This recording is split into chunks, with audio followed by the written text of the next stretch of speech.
Namaskar, good morning.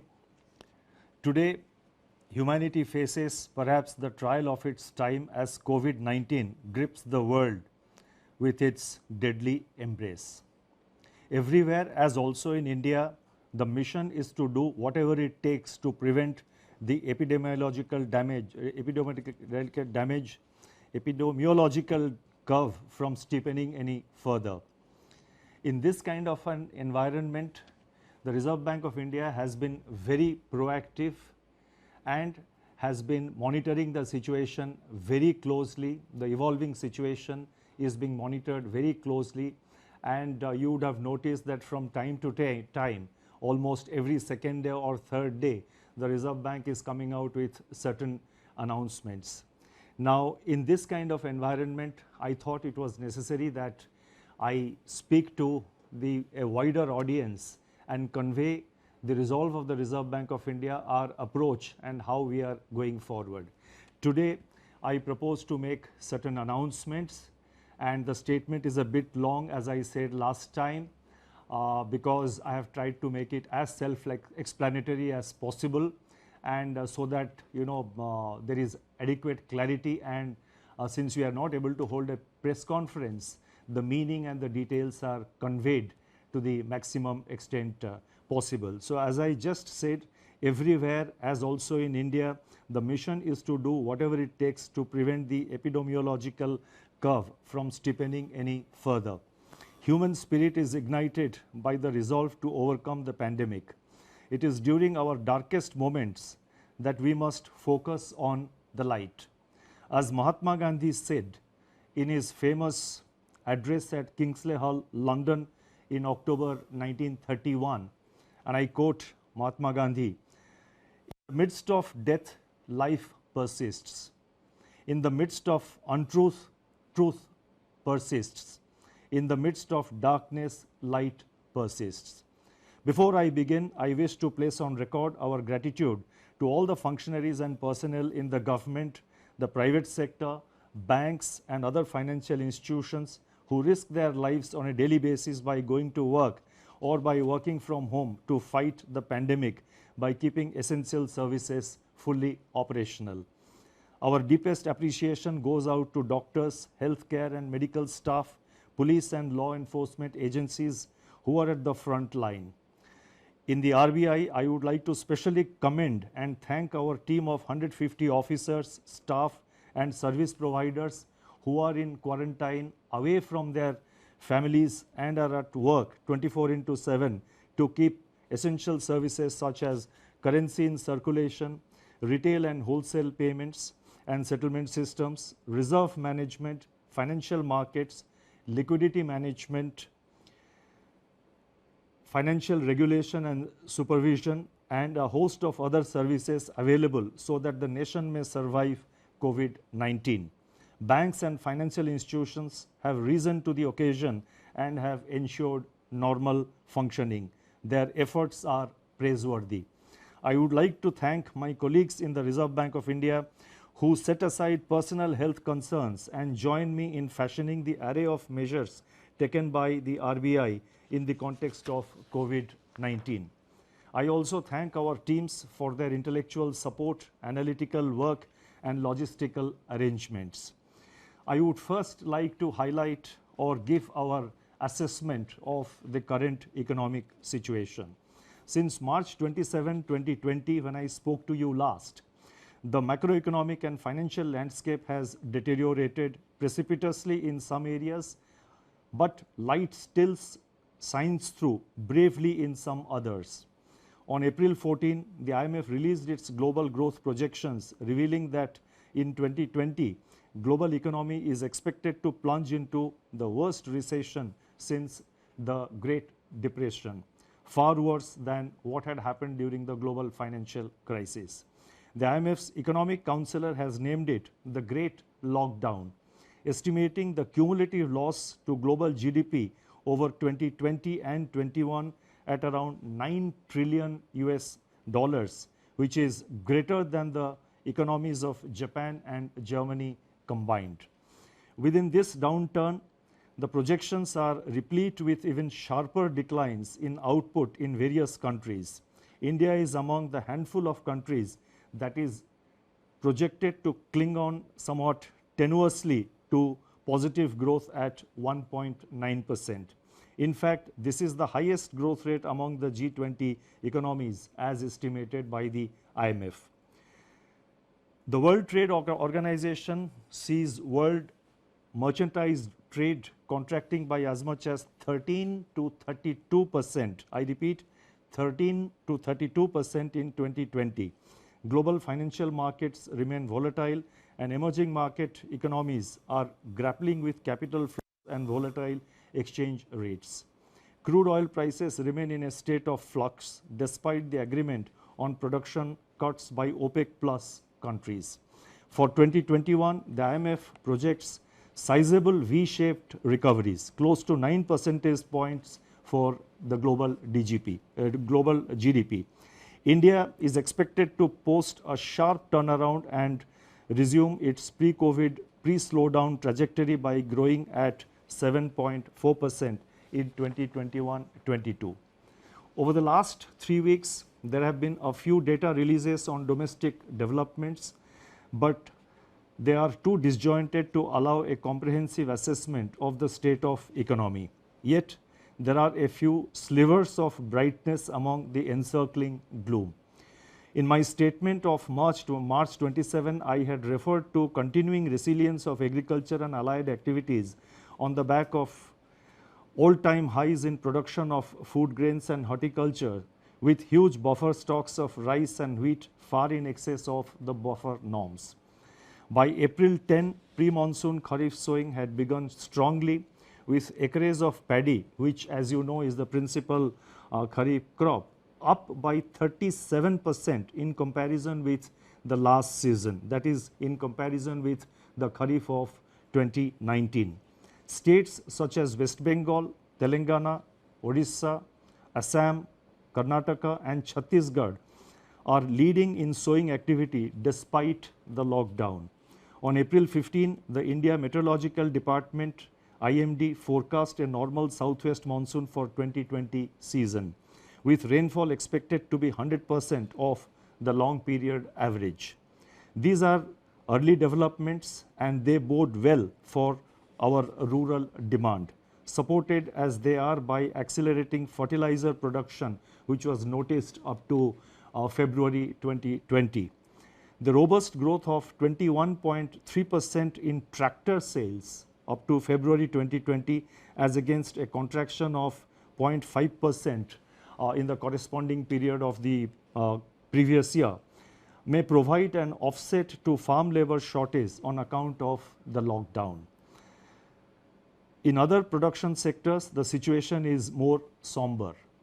On April 9, the Index of Industrial Production for February was released, showing that industrial output accelerated to its highest rate in 7 months. The impact of COVID-19 is not yet captured in these prints. So therefore, there is no reason to get misled by the IIP data which was released up to February, because the impact of COVID-19 comes thereafter. More tellingly, however, the revival in electricity generation, a coincident indicator of demand that had commenced from January 2020, has been halted by a sharp fall in daily demand in the range of 25 to 30% after the lockdown announcement on March 25th. Automobile production and sales, port freight traffic declined sharply in March, as recently released data indicates. The Manufacturing Purchasing Managers Index, that is PMI for March 2020, which was released on April 2, was the lowest in last 4 months. Notably, suppliers' delivery time lengthened for the first time in 5 months, indicating supply disruptions. The April 6 release showed that services PMI declined into contraction in March 2020, pulled down by a sharp downturn in export business, new domestic orders and employment. In the external sector, the contraction in exports in March 2020 at minus 6% has turned out to be much more severe than during the global financial crisis. However, amidst all this, the level of foreign exchange reserves which we have continue to be robust at US dollar 476.5 billion on April 10th, equivalent to 11.8 months of imports. Turning to the status of banking operations since the nationwide lockdown was imposed by the Government of India, the RBI has taken a number of steps to ensure normal business functioning by the entire banking sector. As a result, payment infrastructure is running seamlessly. Banks have been required to put in place business continuity plans to operate from their disaster recovery sites and or to identify alternate locations for critical operations so that there is no disruption in customer services.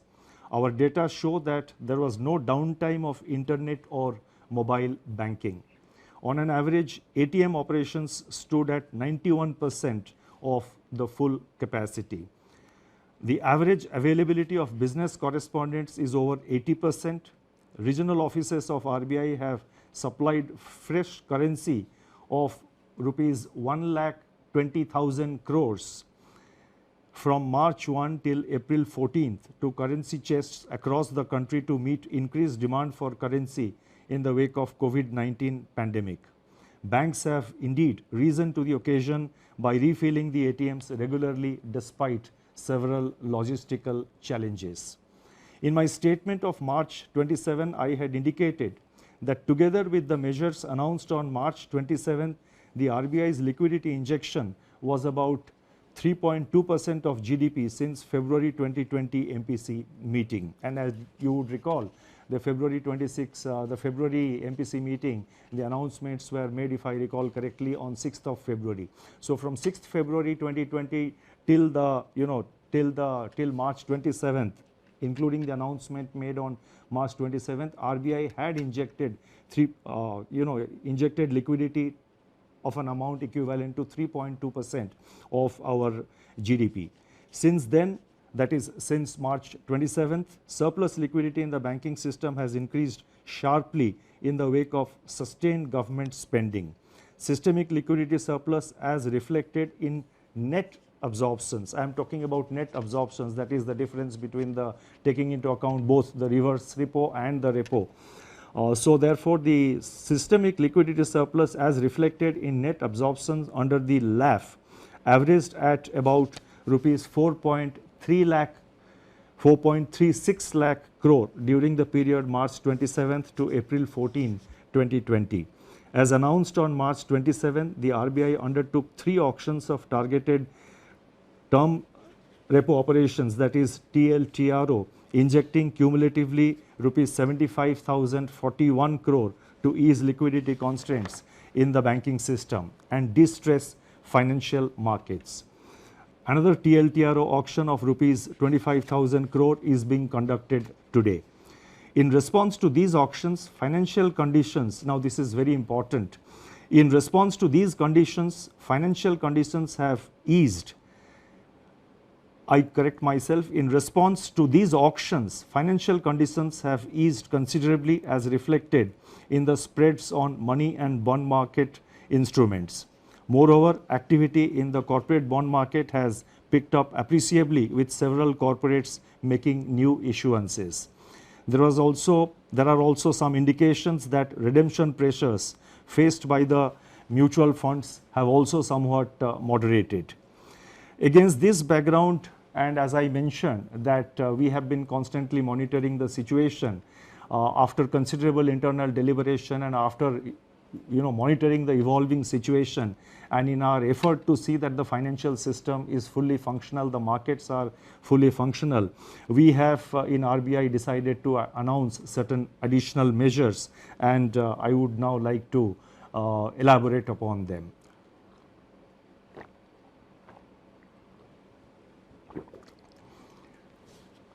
Against this backdrop and based on our continuing assessment of the macroeconomic situation and financial market conditions, we propose to take further measures with the following objectives. 1.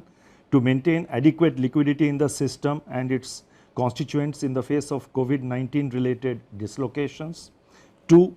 Facilitate and incentivize bank credit flows. 3. Ease the financial stress. And 4. Enable the formal functioning of markets. The first set of measures relate to liquidity management. The RBI has moved in a calibrated fashion to ensure conducive financial conditions and normalcy in the functioning of financial markets and institutions. The initial efforts to provide adequate system level liquidity are reflected in sizable net absorptions under the reverse repo operations. With this achieved, the RBI has undertaken measures to target liquidity provision to sectors and entities which are experiencing liquidity constraints and or hindrances to market access. That is, they have a difficulty in accessing the market and they have difficulty of having adequate liquidity with them. LTROs, that is long-term repo operations, which we have undertaken.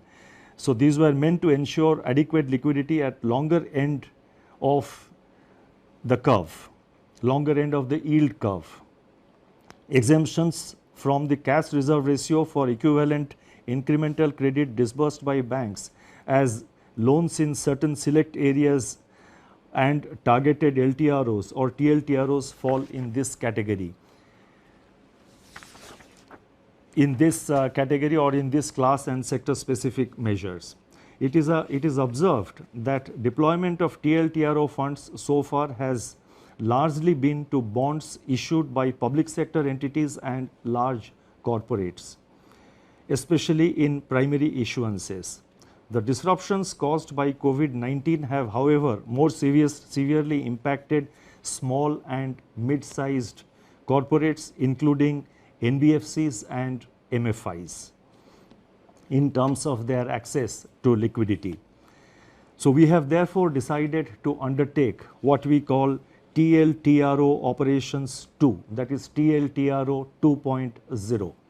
Accordingly, it has been decided to conduct targeted long-term repo operations TLTRO 2.0 for an aggregate amount of rupees 50,000 crore to begin with. Please mark my words, rupees 50,000 crore to begin with in tranches of appropriate sizes.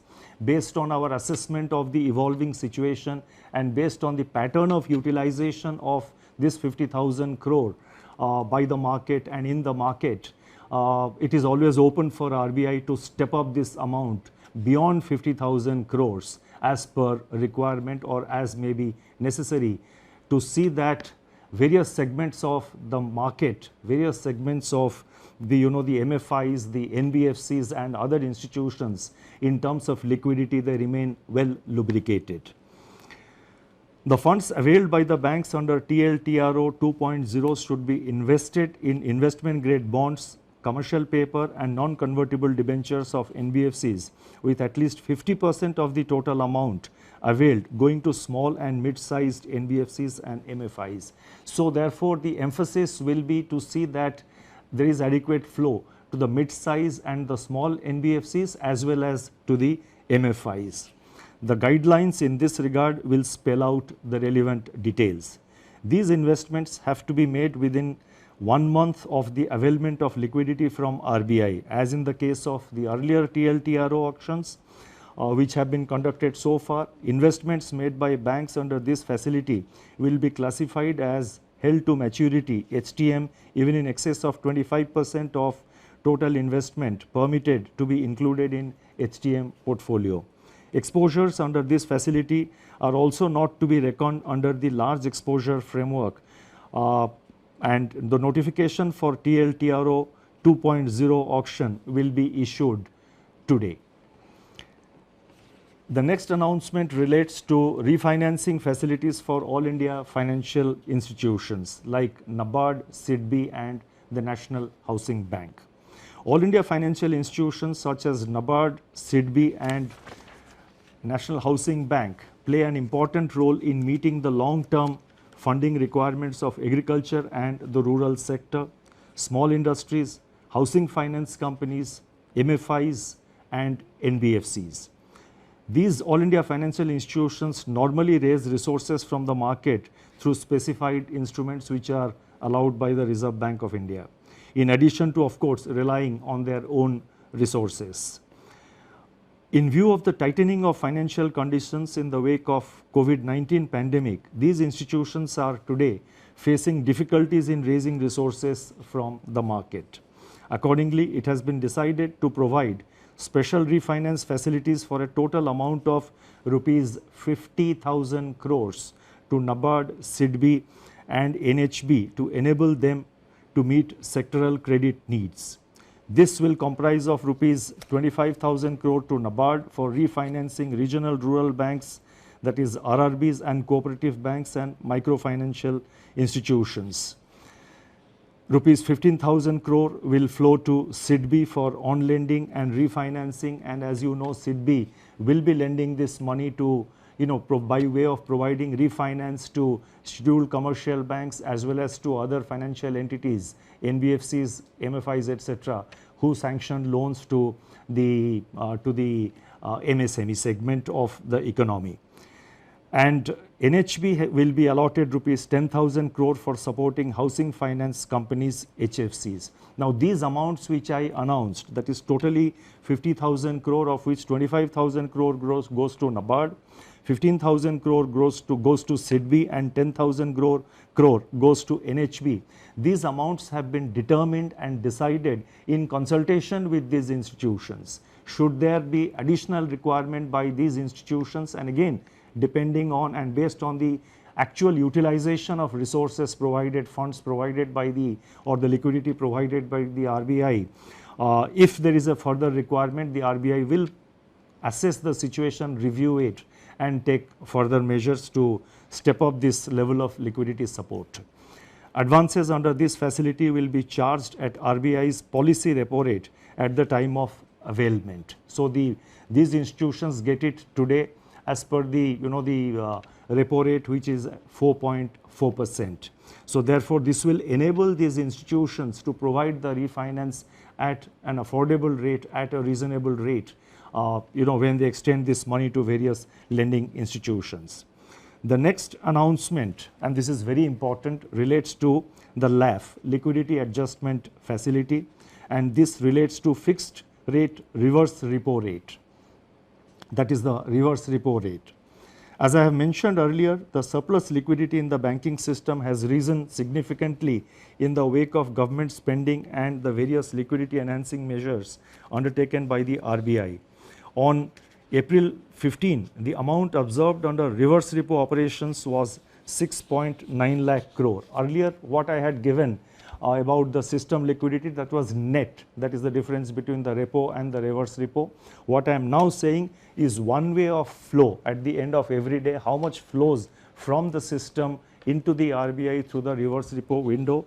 That has been in the order of, on April 15th, the RBI absorbed rupees 6.9 lakh crore through the reverse repo window. So that much of surplus was available with the system. Now, in order to encourage the banks to deploy these surplus funds in investments and loans in productive sectors of the economy, it has been decided to reduce the fixed rate reverse repo rate under the liquidity adjustment facility by 25 basis points from 4% to 3.75% with immediate effect. So I repeat, the reverse repo rate is being reduced by 25 basis points from 4% to 3.75%. The policy repo rate, however, remains unchanged at 4.4% because that is a matter which is decided by the MPC, and also the marginal standing facility rate and bank rate, they also remain unchanged at 4.65%. The next announcement relates to ways and means advances for states. On 1st April 2020, RBI had announced an increase in the ways and means advances limit, WMA limit of states by 30%. It has now been decided to increase the WMA limit of states by 60%, by 60% over and above the level as on March 31st, 2020 to provide greater comfort to the states for undertaking COVID containment and mitigation efforts, and also to plan their market borrowing programs better. This we expect will help the states not to bunch up their borrowing program in the early part of the year, but to space it appropriately as per their requirement. The increased limit will be available, that is this increased limit of WMA up to by 60%. This facility will be available till September 30th, 2020. The next set of measures are related to regulatory measures. On March 27, 2020, the Reserve Bank had announced certain regulatory measures to mitigate the burden of debt servicing brought about by disruptions on account of COVID-19 and to ensure the continuity of viable businesses. Based on a review of rapidly evolving situation and consistent with globally coordinated action committed to by Basel Committee on Banking Supervision to alleviate the impact of COVID-19 on global banking system, additional regulatory measures are being announced today. So whatever regulatory measures we are announcing, they are consistent with the Basel guidelines. The first measure under this category of regulatory measures, they relate to asset classification. Economic activity has come to a standstill during the period of the lockdown. Now, as I go with these announcements, I request your patience, because in the concluding paragraphs, in the concluding 2 or 3 paragraphs to which I will come very shortly, I have attempted to give some kind of a forward guidance on certain aspects, so I request your patience. I repeat, economic activity has come to a standstill during the period of the lockdown with consequential lingering effects which have unambiguously affected the cash flows of households and businesses. On March 27, the Reserve Bank had permitted lending institutions to grant moratorium of 3 months on payment of the current dues falling due between 1st March and May 31st. It is recognized that the onset of COVID-19 has also exacerbated the challenges for such borrowers even to honor their commitments which have fallen due on or before February 29, 2020 in standard accounts. The Basel Committee on Banking Supervision has taken cognizance of the financial and economic impact of COVID-19 and very recently announced that the payment moratorium periods, public or granted by banks on a voluntary basis relating to COVID-19 outbreak, can be excluded by banks from the number of days past due in respect of NPA recognition.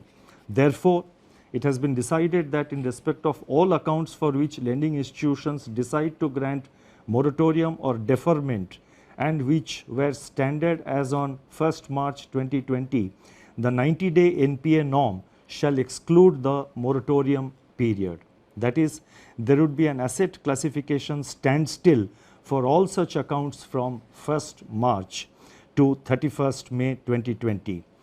NBFCs which are required to comply with Indian accounting standards Ind AS may be guided by the guidelines duly approved by their boards and as per the provisions and as per the advisories of the Institute of Chartered Accountants of India in recognition of impairments. In other words, NBFCs do have the flexibility under the prescribed accounting standards to consider such relief to their borrowers. At the same time, we are cognizant of risk build-up in banks' balance sheets on account of firm-level stress and delays in recoveries. With the objective of ensuring that banks maintain sufficient buffers and remain adequately provisioned to meet future challenges, they will have to maintain a higher provision of 10% on all such accounts under the standstill, spread over 2 quarters, that is March, that is the quarter ending March 2020 and June 2020. These provisions can be adjusted later on against the provisioning requirements for actual slippages in such accounts. You see, while we are announcing certain forbearances, etc., for the banks, Reserve Bank as the regulator of the banking system has to ensure that our banks remain financially healthy over a period of time and in the long term. So therefore, while announcing certain prudential relaxations, we have to necessarily see that the banking system also remains healthy. So therefore, we have required them to make certain provisions, and that is the, and in any case, we are saying that these provisions can be adjusted later on against provisioning requirements for actual slippages. Only if if the slippage doesn't arise, then the banks have adequate flexibility to sort of deal with their, to sort of appropriately deal with it in their accounts. The next announcement relates to extension of resolution timeline. Under RBI's prudential framework of resolution of stressed assets dated June 7, 2019, in the case of large accounts under default, scheduled commercial banks, all India financial institutions, NBFCs which are non-deposit taking but systemically important, and deposit taking NBFCs are currently required to hold an additional provision of 20% if a resolution plan has not been completed within 210 days from the date of such default. Recognizing the challenges to the resolution of stressed assets in the current volatile environment, it has been decided that the period of resolution plan shall be extended by 90 days. The details of this announcement will of course be spelled out in the circular which will be issued. The next announcement relates to distribution of dividend. It is imperative that banks conserve capital to retain their capacity to support the economy and absorb losses in an environment of heightened uncertainty. It has therefore been decided that in view of the COVID-19 related economic shock, scheduled commercial banks and cooperative banks shall not make any further dividend payouts from profits pertaining to the financial year ended 31st March 2020 until further instructions. This restriction shall, however, be reviewed on the basis of the financial position of banks for the quarter ending September 30, 2020. The next announcement relates to LCR, liquidity coverage ratio. The Reserve Bank, and this is the, this is a norm which has been prescribed for the banks, as you would know. Reserve Bank has been proactively taking measures to address systemic liquidity issues through a slew of monetary and market operations. In order to ease the liquidity position at the level of individual institutions, the LCR requirement for scheduled commercial banks is, we have now decided that the LCR requirement of scheduled commercial banks will be brought down from, it is being brought down from 100% to 80% with immediate effect. I repeat, LCR requirement is being brought down from 100% to 80% with immediate effect. The requirement shall be gradually, however, restored back in two phases, 90% by 1st October 2020 and 100% by 1st April 2021. The next announcement relates to NBFC loans to commercial real estate projects. In terms of extant guidelines for banks, the date for commencement of commercial operations, DCCO, in respect of loans to commercial real estate projects delayed for reasons beyond the control of promoters can be extended by additional 1 year over and above the 1 year extension permitted in the normal course without treating the same as restructuring. And restructuring, as you know, would obviously have implications for asset classification. It has now been decided to extend a similar treatment to loans given by NBFCs to commercial real estate. This will provide relief to NBFCs as well as to the real estate sector. Now, before I go to the concluding remarks, let me mention that the RBI, as I mentioned earlier, is monitoring the situation very closely. We are very vigilant about the developments, and whenever required, we will make necessary announcements. And so therefore, this is not the last of the announcements that we are announcing today to deal with the situation. As the situation warrants, we will be announcing new measures to deal with the challenges. Our effort is always to remain proactive and also to respond to the emerging challenges. Now, let me now move to the concluding portion of my remarks. In conclusion, I would like to review recent developments relating to inflation and the outlook without infringing in any way the mandate of the Monetary Policy Committee. The press release of National Statistics Office NSO on April 13, 2020 showed that CPI inflation for March 2020 declined by 70 basis points to 5.9%. This is, however, based on data gathered up to 19th March. The data showed a softening of food inflation by around 160 basis points on account of the easing of prices of vegetables, eggs, meat, fish, pulses, etc. In other categories of CPI inflation, pressures remained firm. Daily data on 22 essential food items covered by the Department of Consumer Affairs of Government of India suggest that food prices have increased by 2.3% in April so far, that is up to April 13th, in a broad-based manner, though onion prices have continued to decline, and at the same time, the PDS kerosene prices have slumped by 24% in the first fortnight of April. Domestic LPG prices also declined by 8%. These early developments suggest that inflation is on a declining trajectory, having fallen by 170 basis points from its January 2020 peak. In the period ahead, inflation could recede even further, barring of course any supply side disruption shocks, and may even settle well below the target of 4% by the second half of 2021. Such an outlook would make policy space available to address the intensification of risks to growth and financial stability brought about by COVID-19.